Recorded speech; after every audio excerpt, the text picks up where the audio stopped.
Nós estamos em uma série de mensagens tratando as marcas de uma igreja saudável. O tema desta manhã será a respeito da adoração. Eu iniciarei essa pregação nesta manhã, dando início à pregação usando uma metáfora. Portanto, eu peço a sua atenção nesta manhã. Irmãos e irmãs, imagine comigo uma fruta, uma goiaba. Eu acredito que todos aqui gostem de uma goiaba. Imaginaram? Está ali colocado ali na tela para vocês. Se nós cortarmos essa goiaba ao meio, nós vamos encontrar inúmeras sementes. Portanto, a goiaba ela é composta de sementes. Da mesma forma é a adoração. A adoração possui vários aspectos que a definem. Todos os temas bíblicos que são ensinados aqui na igreja são aspectos que fazem parte da adoração ao Senhor Jesus. Ou seja, são como sementes da goiaba. Todo o culto aqui é lançado no coração de vocês uma semente. Na semana retrasada nós lançamos a semente chamada pregação expositiva. Na semana passada a semente foi canto. Na próxima semana será a semente chamada generosidade. Como que essas sementes se tornam frutos? Como que a pregação, a palavra pregada, ela vira adoração em nossa vida prática? Essas sementes lançadas se tornam frutos de adoração na nossa vida quando nós armazenamos, quando nós recebemos ela, quando nós regamos ela durante o nosso cotidiano. A verdade é que nem todas as sementes produzem frutos. Algumas dão, outras não dão. Quando elas não dão fruto, não quer dizer que a semente está com problema. Mas o problema está no terreno que recebe a semente. O lugar, o solo aonde a semente cai. A semente para enraizar, ela precisa cair em um terreno bom, um terreno fértil. Se lançarmos a semente de qualquer fruta, em qualquer solo que não esteja preparado, dificilmente a semente ela vai brotar, vai enraizar. Eu gosto muito da fruta ameixa.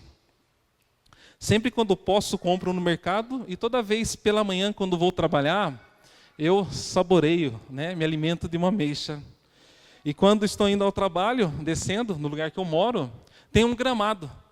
E toda vez, de maneira proposital, eu jogo uma semente naquele gramado do condomínio, na esperança de um dia ver um pé de ameixa. Porém, nada acontece. Fazem anos que eu faço isso. E que decepção, irmãos. Não brota. O problema não está na semente que eu lanço. O problema está no terreno. O lugar que eu jogo é um gramado bonito. Porém, é só grama.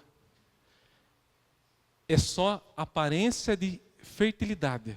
Porém, ele é improdutivo. O terreno para dar algo, ele precisa ser preparado para receber as sementes. Ele precisa passar pelo processo de limpeza, removendo as ervas daninhas, removendo galhos, sujeiras, entulho. No meu caso, era necessário tirar um pedaço da grama. É necessário ser arado para permitir que a água penetre no solo. O solo ele precisa receber adubo. Com o solo pronto, lançando a semente, assim, ele recebendo a semente, essa semente ela cria suas raízes, ela se desenvolve, ela brota, e com o tempo ela cresce dando frutos. Mas tem um detalhe muito importante em todo esse processo. O terreno sozinho, ele não faz nada. O terreno ele precisa do agricultor. O terreno é incapaz de fazer algo para si mesmo. Ele precisa de ajuda. E todo esse processo, que eu resumi, é um processo trabalhoso. É um processo que somente o agricultor pode fazer. Se o agricultor ele não trabalhar na terra, a terra sozinha nada pode produzir. Da mesma maneira é o nosso coração. Precisamos do agricultor em nossa vida diariamente para trabalhar no nosso coração. Sozinhos, somos como um terreno, incapazes de fazer algo por si mesmo. Precisamos do agricultor em nossa vida, pois somente ele, com a sua palavra, tem capacidade de arar, adubar e espiritualmente o nosso coração, preparar a nossa vida. Com a sua palavra ele nos alimenta, ele nos limpa, tirando toda a sujeira que sufoca a semente de enraizar. Com a sua palavra ele nos transforma. Nesse processo de trabalhar, o agricultor, ele cava a terra, ou seja, ele fere a terra. Esse processo é um processo doloroso, pois machuca a terra, e para deixar a terra fértil é necessário cavocar. Portanto, todas as coisas cooperam para o bem. Com o tempo, com esse terreno trabalhado, a semente é lançada e ela encontra um terreno fértil, onde ela cria suas raízes, gerando frutos. Um terreno que não gera frutos é um terreno que o agricultor ainda não chegou. Tem terrenos, e quando falo terreno estou falando do coração, tem terrenos que estão tomados pelo entulho, pela sujeira. Sabe aquele terreno do seu vizinho que cheira mal e atrapalha a sua vida? Tem terreno que afeta a vida dos nossos próximos. Por outro lado, existem terrenos que só são gramas. E quando eu falo só são gramas, eu estou dizendo que só é aparência. Aparência de fertilidade, porém não tem fruto. Porém é um terreno, um gramado improdutivo. Diante de um cenário desse, sem esperança, pois o solo está sem vida, e o agricultor, visualizando toda essa situação, ele fica de braços cruzados? Claro que não. Faz parte da essência do agricultor produzir vida na terra, trabalhar na terra. O agricultor jamais vai deixar um terreno cheio de entulho, e a primeira coisa que ele faz é limpar, é mudar o cenário completamente, é transformar. Alguém que vive com entulhos do pecado no coração é porque está sozinho. Já aqueles que só são gramas, o agricultor fere, o agricultor machuca, removendo a sua religiosidade vazia. Hoje é dia de clamar ao agricultor da vossa alma, pois ele não rejeita um coração quebrantado. A semente que será lançada nesta manhã, irmãos e irmãs, ela não pode morrer. Ela precisa encontrar um terreno fértil. E o agricultor está aqui. Nós estamos diante do agricultor que vai remover essa grama, essa casca, esse rótulo, essa aparência que está vivo, mas está morto. Esse coração improdutivo, essa alma, essa vida estéril. Ele há de remover toda a sujeira. E antes de dar início à pregação, eu gostaria que você fechasse seus olhos e orasse ao Senhor. Eu não sei como está o terreno. Eu não conheço o seu coração. A palavra fala que o Senhor é aquele que esquadrinha o nosso coração. Ele sabe se o seu coração está lotado de entulho, ou se você é apenas grama, com aparência de vida, mas se encontra morto, improdutivo. E eu gostaria que você fechasse os seus olhos e orasse ao Senhor. Deus, nós apresentamos o nosso coração ao Senhor nesta manhã. Um coração que, quando a semente é lançada, esse coração tem sufocado a sua palavra. A sua palavra tem caído em terreno com pedregulho, tem caído em terra seca, tem caído em um terreno em que o sol destrói a semente, aonde os pássaros levam a semente. Mas nessa manhã nós clamamos ao Senhor. Deus, vem ao nosso encontro como agricultor que cuida, que poda, que fere, que limpa, que transforma. Vem ao nosso encontro e ara o nosso coração. Fere o nosso coração com a Tua palavra. Assim nós clamamos ao Senhor confiante que a Tua palavra há de nos limpar, para que Teu nome seja glorificado. Assim nós te agradecemos no nome do teu Filho amado Jesus. Amém. As sementes lançadas nessa igreja, elas precisam virar frutos de adoração em nossa vida prática, no nosso dia a dia. Todo fruto gerado em nós, preste bem atenção, todo fruto gerado em nós é obra exclusiva de Deus. É Ele o agricultor que tem como propósito a sua própria glória. Nesta manhã, o primeiro passo que nós vamos dar é definir o significado de adoração. Quando nós pensamos em adoração, automaticamente nós somos levados a pensar no momento do louvor, na música. Se nós fizermos uma pesquisa agora no Google e escrever o que significa adoração, vai brotar centenas de vídeos relacionados à música, à canção. A primeira coisa que sempre vai aparecer vai ser a música. Embora a música seja uma semente que faça parte da adoração, embora o momento do louvor seja uma semente que faça parte da adoração, a música ou o louvor é apenas uma semente dentro de uma goiaba, chamada adoração. O significado bíblico da palavra adoração, ele é amplo em seus significados, pois a definição da palavra adoração, ela é como sementes da goiaba. Existem várias definições. Quando nós olhamos no Antigo Testamento, adoração significa serviço. Eles iam para o templo prestar serviço. Isso era adoração no Antigo Testamento. Obediência, devoção. Mas no Novo Testamento, adoração tem outra definição. Prestar homenagem, reverência, reconhecimento. Significado da palavra adoração, culto. O que nós estamos fazendo aqui, cultuar, significa adoração.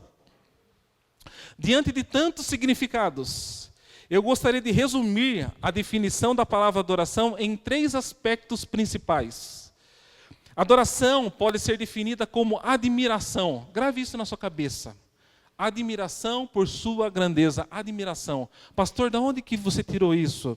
Essa definição, ela é baseada em Isaías capítulo 6, do versículo 1 ao versículo 5. Eu gostaria de ler com vocês. Isaías capítulo 6, do versículo 1 ao versículo 5, nós vamos ver a admiração do profeta à grandeza de Deus. No ano em que o rei Uzias morreu, eu vi o Senhor assentado num trono, alto e exaltado, e a aba de sua veste enchia o templo. Acima dele estavam serafins, cada um deles tinha 6 asas, com 2 cobriam o rosto, com 2 cobriam os pés, e com 2 voavam, e proclamavam uns aos outros: Santo, Santo, Santo é o Senhor dos exércitos, a terra inteira está cheia de sua glória.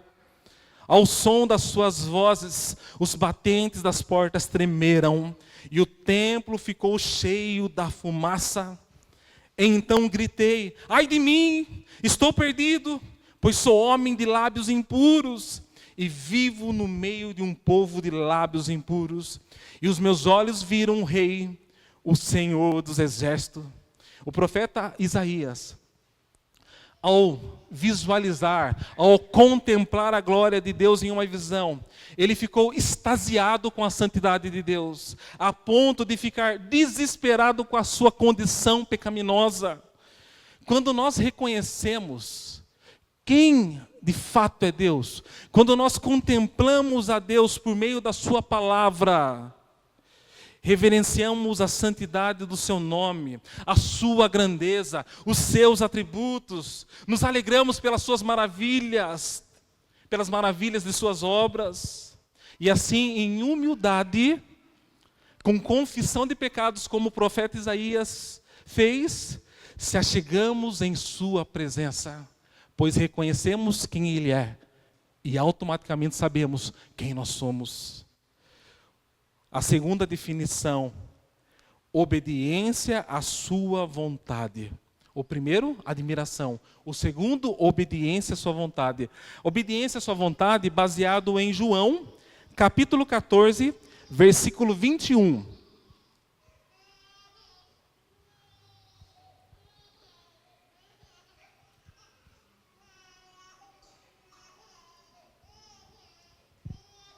João 14, 21 fala assim: quem tem os meus mandamentos e lhes obedece, esse é o que me ama. Quando obedecemos a sua palavra, aqui é Jesus falando, validamos o nosso amor a Ele. A terceira definição, serviço em favor do reino. Agora baseado em Tiago, capítulo 2, versículo 17. Primeiro foi admiração, segundo obediência, e o terceiro agora é serviço.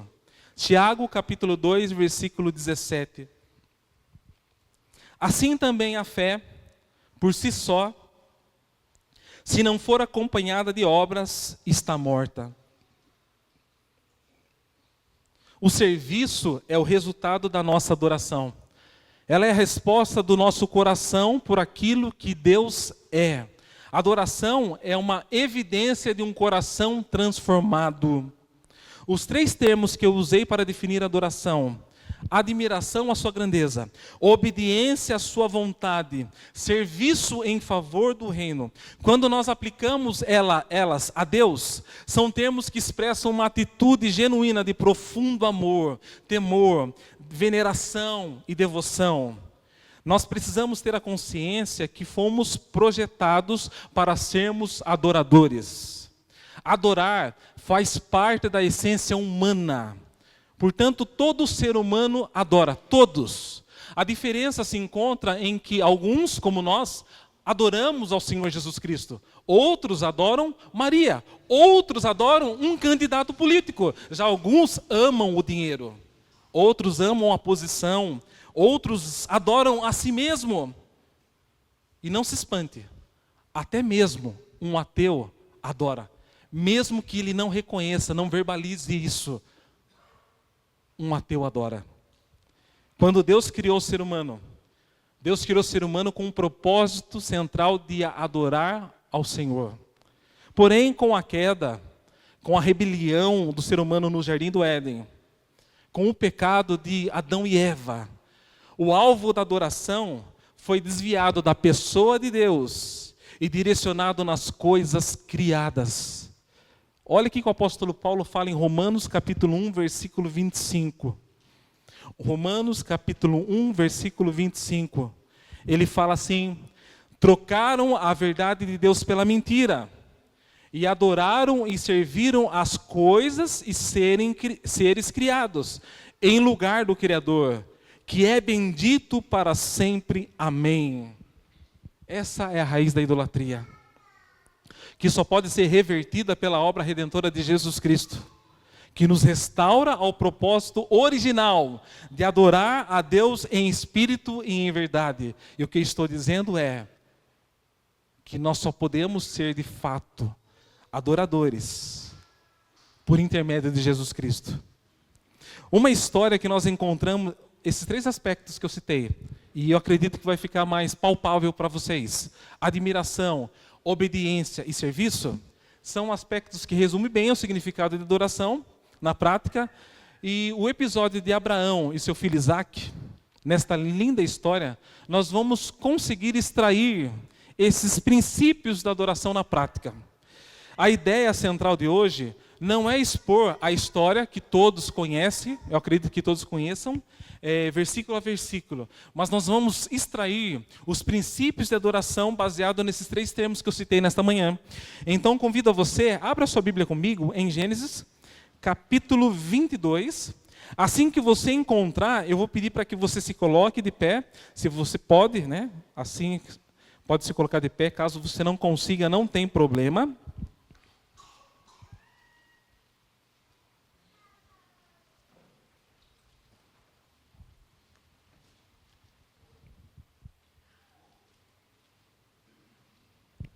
Gênesis capítulo 22.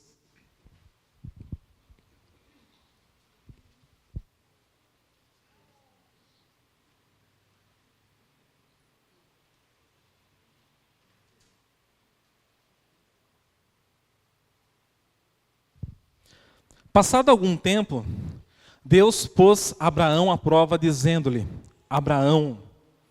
Ele respondeu: eis-me aqui. Então disse Deus: tome seu filho, seu único filho, Isaque, a quem você ama, e vá para a região de Moriá. Sacrifique-o ali como holocausto, num dos montes que lhe indicarei. Na manhã seguinte, Abraão levantou-se e preparou o seu jumento. Levou consigo 2 de seus servos e Isaque, seu filho. Depois de cortar lenha para o holocausto, partiu em direção ao lugar que Deus lhe havia indicado. No 3º dia de viagem, Abraão olhou e viu o lugar ao longe. Disse ele a seus servos: fiquem aqui com o jumento enquanto eu e o rapaz vamos até lá. Depois de adorar, voltaremos. Abraão pegou a lenha para o holocausto e a colocou nos ombros de seu filho Isaque, e ele mesmo levou as brasas para o fogo e a faca. E caminhando os 2 juntos, Isaque disse a seu pai Abraão: meu pai. Sim, meu filho, respondeu Abraão. Isaque perguntou: as brasas e a lenha estão aqui, mas onde está o cordeiro para o holocausto? Respondeu Abraão: Deus mesmo há de prover o cordeiro para o holocausto, meu filho. E os 2 continuaram a caminhar juntos. Quando chegaram ao lugar que Deus lhe havia indicado, Abraão construiu um altar e sobre ele arrumou a lenha. Amarrou seu filho Isaque e o colocou sobre o altar em cima da lenha. Então estendeu a mão e pegou a faca para sacrificar seu filho. Mas o anjo do Senhor o chamou do céu: Abraão, Abraão. Eis-me aqui, respondeu ele. Não toque no rapaz, disse o anjo. Não lhe faça nada. Agora sei que você teme a Deus, porque não me negou seu filho, o seu único filho. Abraão ergueu os olhos e viu um carneiro preso pelos chifres num arbusto. Foi lá pegá-lo e o sacrificou como holocausto em lugar de seu filho. Abraão deu àquele lugar o nome de O Senhor Proverá. Por isso até hoje se diz: no monte do Senhor se proverá. Amém? Pode se sentar. Aqui nós estamos diante de uma história bem conhecida. Abraão era um pagão, um idólatra, e Deus vai até o seu encontro e muda completamente a vida de Abraão, muda a sua história. E nós vemos aqui que, passado algum tempo, Deus vai até o encontro de Abraão novamente e coloca Abraão à prova, pedindo o seu único filho. Para quem não conhece a história, esse único filho, Isaque, é filho que é fruto de um milagre, né? Abraão e sua esposa, já com a idade avançada, não havia capacidade, humanamente dizendo, nenhuma para que eles fossem pais. E Deus opera um milagre maravilhoso na vida deles e concede esse filho, Isaque. E nesse cenário Deus pede para que Abraão sacrificasse aquilo que ele mais ama, o seu filho. E nós vemos na história que Abraão ele obedece, e no ato do sacrifício um anjo brada dizendo: não faça, pois você provou que você teme a Deus. Esse é o resumo dessa história. E toda essa história, ela passa pelo primeiro ponto, a admiração. Nós vemos aqui a admiração à grandeza de Deus. Irmãos, quando eu falo admiração, a admiração ela está intimamente ligada com a confiança. Quando nós admiramos alguém, geralmente nós confiamos nesse alguém, confiamos em seu juízo, em seu caráter. A história de Abraão com seu filho Isaque é uma das maiores demonstrações de confiança em Deus. Mesmo diante de um pedido que contraria toda a lógica humana, nós vemos um homem confiando. A verdadeira adoração tem o seu início na admiração, pois ela começa com o reconhecimento do ser de Deus. Muitas pessoas, ao ler a história de Abraão, atribuem o sucesso da fé à pessoa dele. Vejam, este homem de fé, embora isso seja uma realidade, nós não podemos perder de vista que a fé é obra exclusiva de Deus no homem. pois a palavra fala que Jesus é o autor e consumador da nossa fé. Outro detalhe importante é perceber que o fator que impulsionou Abraão a crer foi o caráter de Deus, a fidelidade com qual Deus agiu ao longo da história. Portanto, o reconhecimento do poder, da fidelidade de Deus no momento da vida de Abraão, nesse momento que ele está vivendo, foi crucial para que ele permanecesse na vontade de Deus. Quando perguntado sobre o cordeiro, nós vamos ver a resposta de Abraão, no versículo 7 ao versículo 8. Isaac disse ao seu pai Abraão: meu pai. Ele respondeu: sim, meu filho. Isaac perguntou: pai, as brasas e a lenha estão aqui, mas onde que está o cordeiro para o sacrifício? Abraão responde ao seu filho: Deus há de prover, meu filho. Deus há de preparar o cordeiro para o sacrifício. E a história fala que os dois continuaram caminhando juntos. Essa declaração revela a profunda confiança no caráter de Deus. Nós vemos uma confiança na fidelidade da palavra de Deus e em sua provisão. Abraão já havia experimentado a fidelidade de Deus em várias ocasiões anteriores, como na promessa do seu filho Isaque. E o cumprimento dessa promessa, apesar das circunstâncias humanamente impossíveis, ele provou de um Deus agindo com milagres sobre a sua vida.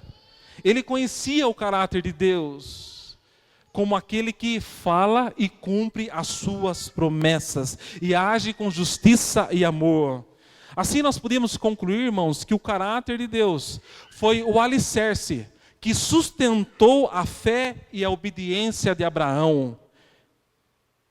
O caráter de Deus impulsionou a vida de Abraão para que ele permanecesse fiel, perseverante em sua missão. O que sustenta uma vida de adoração é o conhecimento dos atributos de Deus. A verdadeira adoração, ela é sustentada por aquilo que Deus é e não por aquilo que nós fazemos. Quando nós temos a clareza da identidade do nosso Senhor, o seu caráter nos impulsiona a crer e perseverar com fidelidade na missão que nos foi dada. Quando nós entendemos a grandeza do nosso Senhor, o quão Ele é grande, o quão Ele é maravilhoso, o quão Ele é formoso, nós nos rendemos em admiração. Irmãos, e admiração, o seu significado na língua portuguesa significa respeito. É um sentimento de maravilhamento diante de algo tão incrível, tão belo, tão maravilhoso. Admiração é a valorização de algo. Quando nós admiramos a Deus, nós estamos o valorizando. Portanto, a admiração é um sentimento que nós, como cristãos, devemos carregar no nosso coração em relação a Deus. E esse é o primeiro ponto. Nós vemos um homem admirado pelo caráter de Deus, um caráter que impulsionou ele viver com fé e confiança. O segundo ponto é a obediência à sua vontade. No versículo 1, o texto fala assim: passado algum tempo, Deus pôs Abraão à prova, dizendo-lhe: Abraão. Ele respondeu: eis-me aqui. No Novo Testamento, Jesus faz uma declaração maravilhosa. Jesus fala que aquele que ama a Ele é aquele que pratica a sua palavra, a sua vontade. Aquele que obedece. Abraão demonstrou amor a Deus ao obedecê-lo. Abraão demonstrou o seu amor verdadeiro a Deus ao renunciar o amor da sua vida, o seu único filho, o filho que ele tanto sonhou. Observamos que a resposta nesse versículo 1 de Abraão foi: eis-me aqui. Olha que interessante. É uma resposta que avançou para a prática, não ficou em palavras. E muitas das vezes acontece isso conosco. No momento da oração nós falamos assim, não, Senhor, eu vou me posicionar. Mas acabou. Só fica verbalmente. Chega a segunda-feira, cadê a prática? Não avança. Por que não avança? Porque a semente que é lançada, ela é sufocada pelo pecado. Ela mata a semente. A vida prática de todo cristão, ela não pode estacionar em declarações. Ela precisa avançar para a prática, a ponto de reverberar as esferas da nossa vida de maneira completa. Nós precisamos fazer com que as esferas da nossa vida, a fé esteja presente. A fé que nós professamos esteja ali. Você já pensou? Você fazer declarações, como ontem foi o dia da mulher, para sua esposa, o quanto eu te amo. E você ser o capeta dentro do seu lar em atitude.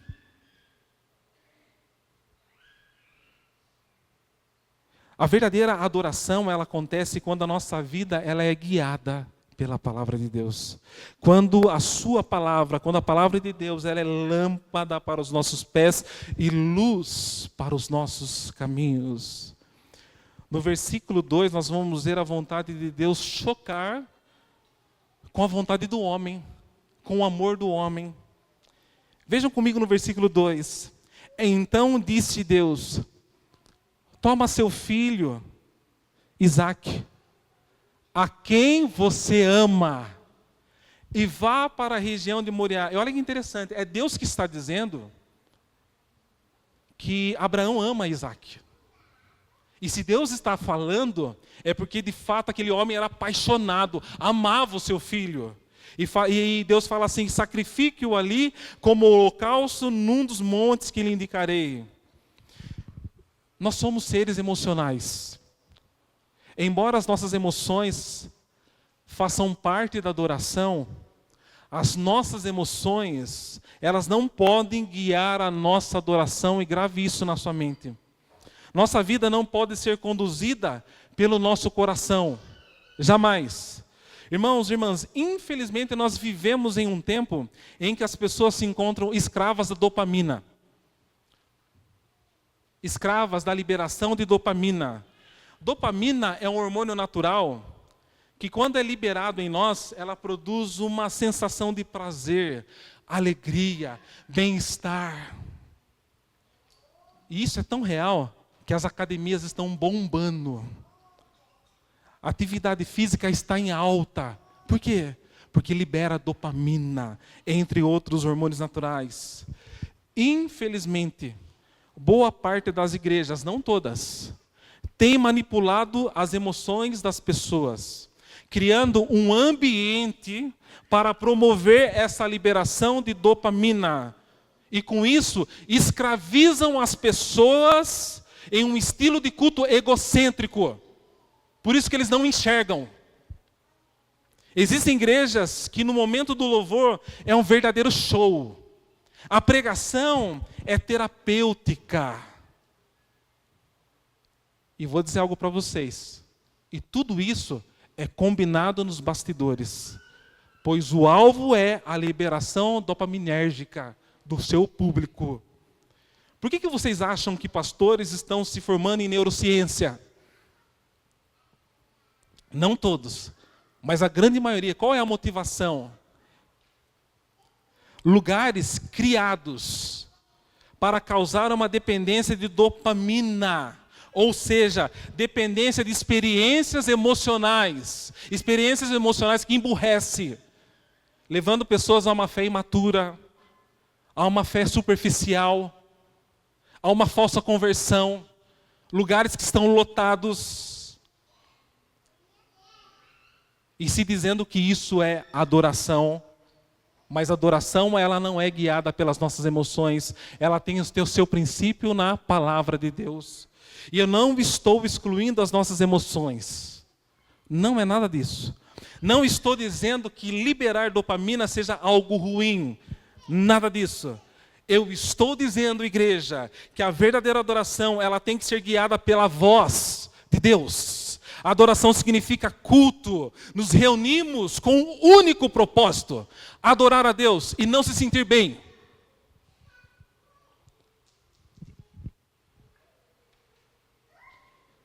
Nos reunimos para glorificar o Senhor. Nos reunimos para adorar o nome, que é sobre todo nome. Nós não nos reunimos para se sentir bem, embora isso seja bom. Nos reunimos para adorar exclusivamente a pessoa de Jesus Cristo. Quando as nossas emoções tomam rédeas da nossa vida, a nossa tendência é desobedecer a Deus, pois o coração do homem é enganoso. Quando nós observamos o texto bíblico, percebemos que diante de Abraão existia um dilema: obedecer à voz de Deus ou seguir o meu coração, seguir os meus afetos, ficar com o amor da minha vida. Pois o que estava em jogo era aquilo que ele mais amava, o seu próprio filho. Toma seu filho, seu único filho, Isaque, a quem você ama. E nós não podemos romantizar essa passagem. Abraão é um ser mortal como eu e como vocês. Internamente, Abraão lutou contra a angústia e a aflição, pois ele estava prestes a sacrificar o seu filho amado. A luta, nesse momento do seu dilema, é contra a sua própria vontade. Mas o que nós vemos aqui é Abraão ficando com a vontade de Deus. Ou seja, com a palavra de Deus, com a ordem de Deus. Se ele fosse levado pelas suas emoções, no mínimo, ele teria questionado a Deus. Deus, por que o meu filho, que eu amo tanto, a quem eu tanto esperei, justo ele? Seguindo o coração, haveria uma segunda hipótese: Abraão ter desobedecido a ordem de Deus. Mas não é nada disso que acontece. Nós não vemos Abraão questionando, vemos simplesmente se posicionando: eis-me aqui.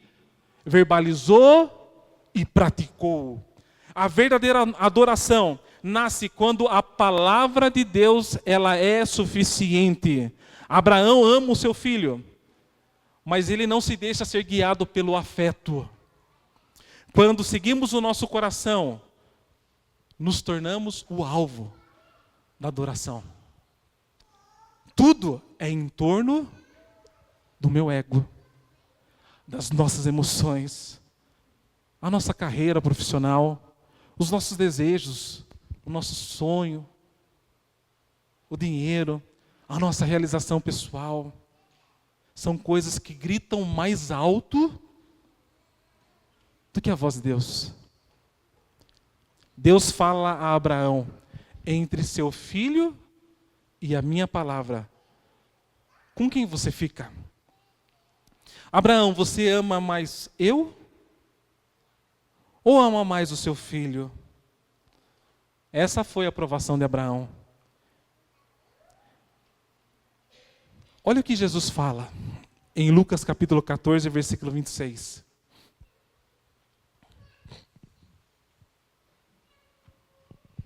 E eu gostaria de falar algo para vocês. Não adianta vir a Jesus. Não é somente vir até Jesus. Jesus ele vai falar assim: se alguém vem a mim e ama o seu pai, sua mãe, sua mulher, seus filhos, seus irmãos e irmãs, e até sua própria vida, mais do que a mim, não pode ser meu discípulo.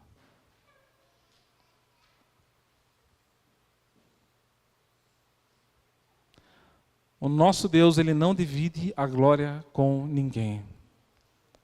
Não existe um meio termo. E Abraão, ele segue a ordem de Deus. Vejam comigo o texto, voltando em Gênesis capítulo 22, versículo 6. Abraão pegou a lenha para o holocausto e a colocou nos ombros de seu filho Isaque, e ele mesmo levou as brasas para o fogo e a faca, e caminhando os dois juntos, quando chegaram ao lugar que Deus lhe havia indicado, Abraão construiu um altar, versículo 9 agora, perdão, tá? Versículo 9. Quando chegaram ao lugar que Deus lhe havia indicado, Abraão construiu um altar e sobre ele arrumou a lenha. Amarrou seu filho Isaque e o colocou sobre o altar em cima da lenha. Versículo 10. Então estendeu a mão e pegou a faca para sacrificar seu filho. E aqui nós vemos o serviço em favor do reino. Primeiro ponto foi admiração. Segundo ponto, obediência. E o terceiro ponto, serviço, atitude, ação. O ato de Abraão levar o seu filho no Monte Moriá e preparar o altar para o sacrifício foi um ato de serviço a Deus. Aqui nós vemos a materialização das palavras ditas por Abraão. Não ficou apenas eis-me aqui. Nós vemos aqui a materialização daquilo que ele falou. Ele estava disposto a oferecer o que tinha de mais precioso, como uma expressão do seu culto, da sua devoção a Deus. Esse serviço foi uma demonstração prática da sua fé e compromisso com Deus.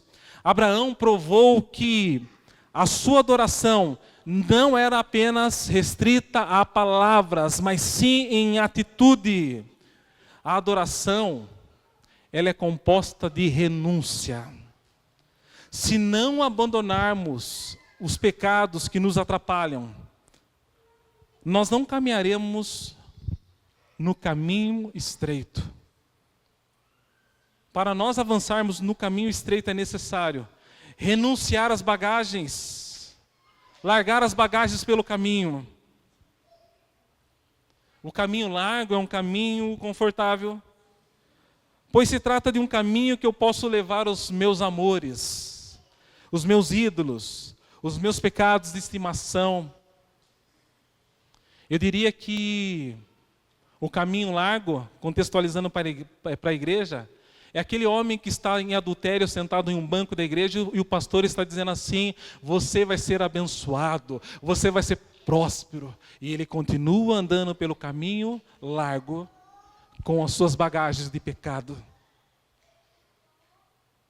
Diferente de uma palavra cristocêntrica, abandone o pecado, para que você possa trilhar pelo caminho estreito. No final da história, no lugar de sacrifício, nós vemos Deus entrando na história dizendo: levanta os teus olhos, olha ali está o sacrifício. Abraão, eu preparei para você o cordeiro. E a história nos fala que Deus proveu um cordeiro para substituir a Isaque. Esse cordeiro na história de Abraão aponta para o cordeiro que tira o pecado do mundo. Irmãos, isso é maravilhoso. Nós vemos Abraão oferecendo o seu único filho, apontando para um amor perfeito, que é o amor de Deus, que oferece o seu único filho para nos substituir na cruz do Calvário. E quando Deus oferece o seu único filho para morrer por nós, Ele mostra o ápice do seu amor, da sua graça e da sua misericórdia. Jesus Cristo é o Cordeiro perfeito pelo qual o Pai ofereceu naquela cruz. Ele nos substituiu.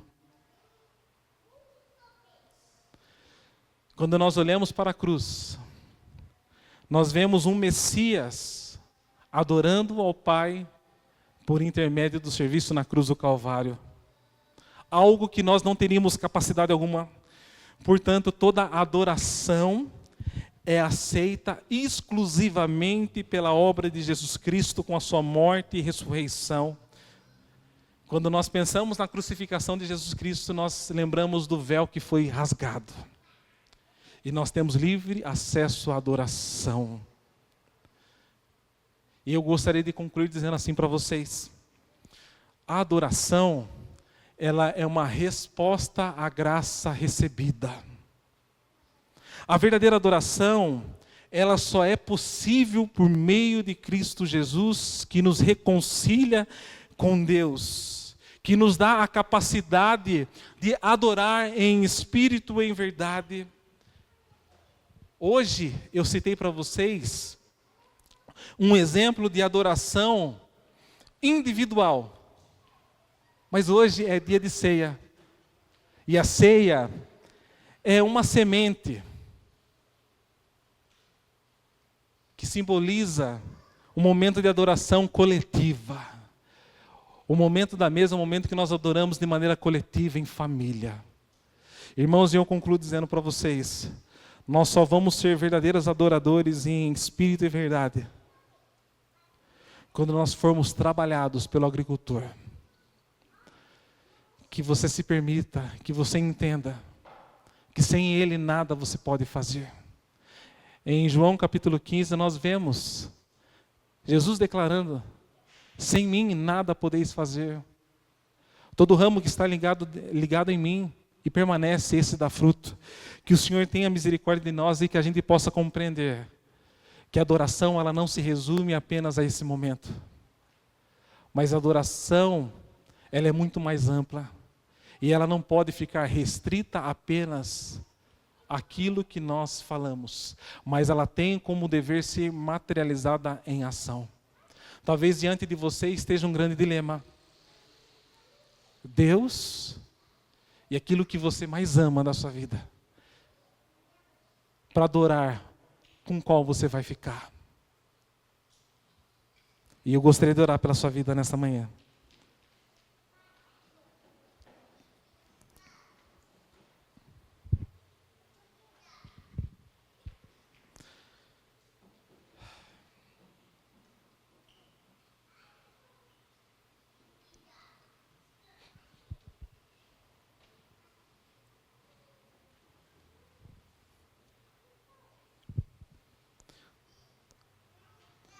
Obrigado, Senhor, pela Tua palavra. Obrigado, Senhor, pelo Teu amor, pela Tua fidelidade.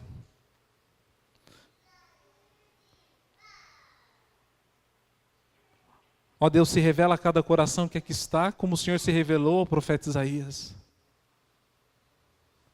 Ó Deus, que nós possamos sair daqui admirados pela grandeza do Teu nome. Ó Deus, que essa admiração faça parte da nossa vida prática. Ó Deus, que possamos contemplar o quanto o Senhor é belo e quanto nós necessitamos do Senhor. Ó agricultor, vem sobre o nosso coração. Vem arar o nosso coração, vem trabalhar sobre a nossa alma.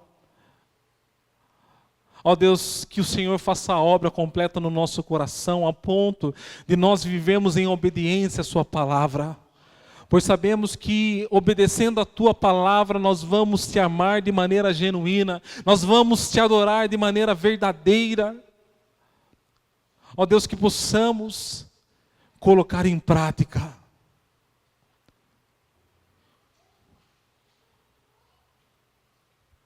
que a Tua santidade nos impulsione a viver de acordo com a Sua vontade. Ó Deus, nesta manhã, o Senhor é o Deus que conhece os corações que aqui estão. E diante do Senhor, da beleza da Tua santidade, nós clamamos ao Senhor pedindo: ó Deus, vem sobre o nosso coração. Deus, vem sobre a nossa vida. Ó Deus, vem mudar radicalmente o nosso ser. Ó Deus, se existem amores que eu tenho feito